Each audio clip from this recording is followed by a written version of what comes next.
A forgotten artifact lies in pieces on a planet far from Earth. Few know it exists except those who took it back and those whose ancestors created it. 4 young people are thrown into a race against emissaries of the gods to find his pieces. Mistrust, greed, and magic are tangled in an endless web. What will the fate be of the universe once it is found and reassembled? Get Scepter of the Gods, The Rod of Truth now on Amazon, and get wrapped up in the saga that will not let you go. You are listening to the best of the Motivational Devotional. This episode originally aired on October the 4th, 2023, and was titled On Being a Team Player. Original episodes of the Motivational Devotional will return Monday, March 4.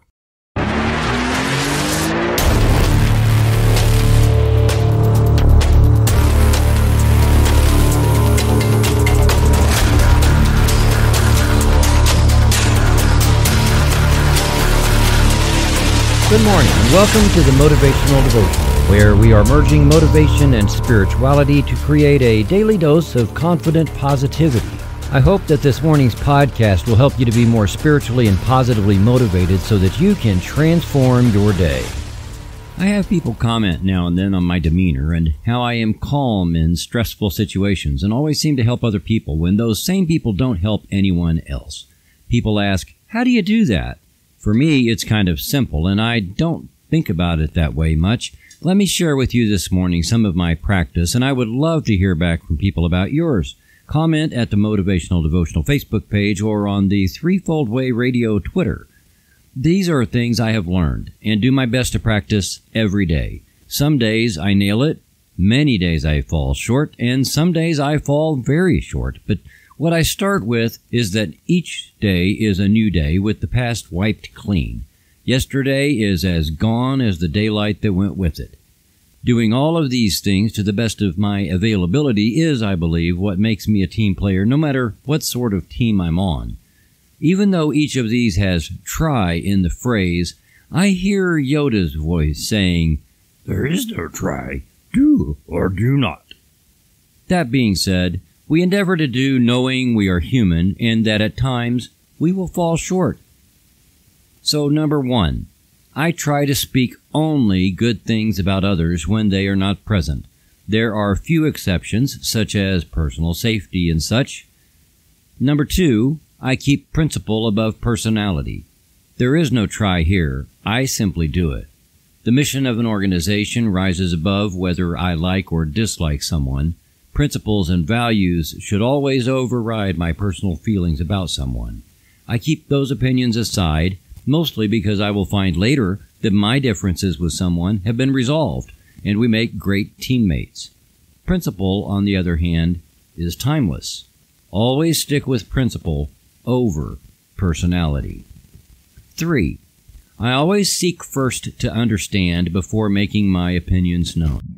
Operating on partial information is rarely productive.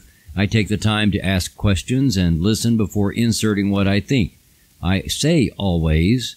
There are times my ADHD brain engages my mouth before I check myself, and that brings us to the next one. 4. As Dale Carnegie taught, we don't gather honey if we kick over the beehive. Similar to that, I eat a lot of crow because it makes the team work better. In those times when I blurted out my opinion and it was, well, shall we say, he chose poorly, I've had a feast of crow coated in honey. We have the power to choose our words and choose when to say our words. We should make that power a superpower. And finally, we come to the 5th and final thing I do my best to live by.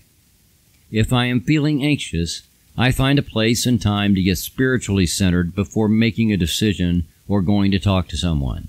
If I am anxious, any decision I make will likely be an anxiety-driven decision instead of a value-driven decision. Being spiritually centered provides a calm sense of strength from which value-driven decisions can be made effectively. Anxiety is like electricity, and anxiety-driven decisions or statements convey that anxiety more so than the essence of whatever is said. People then pass on that anxiety, and like electricity, it is generated and grows, turning any environment into an anxious system.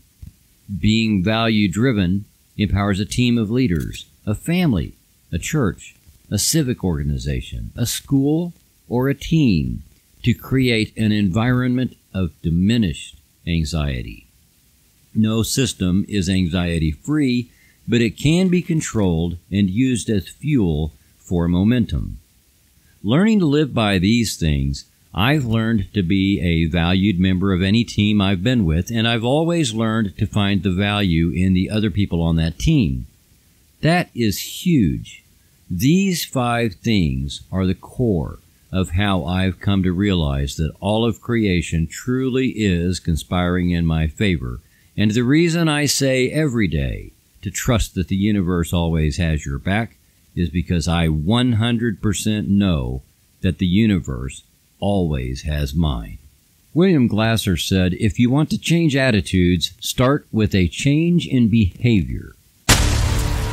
Thank you for taking the time to listen today. Please help keep this podcast going by following the Motivational Devotional Facebook page, following @Threefold-Way Radio on Twitter, and sharing the written format of today's message from motivational-devotional.com on your social media. I am deeply grateful for your support, and thank you for letting Motivational Devotional be part of your journey. Peace out. See you tomorrow.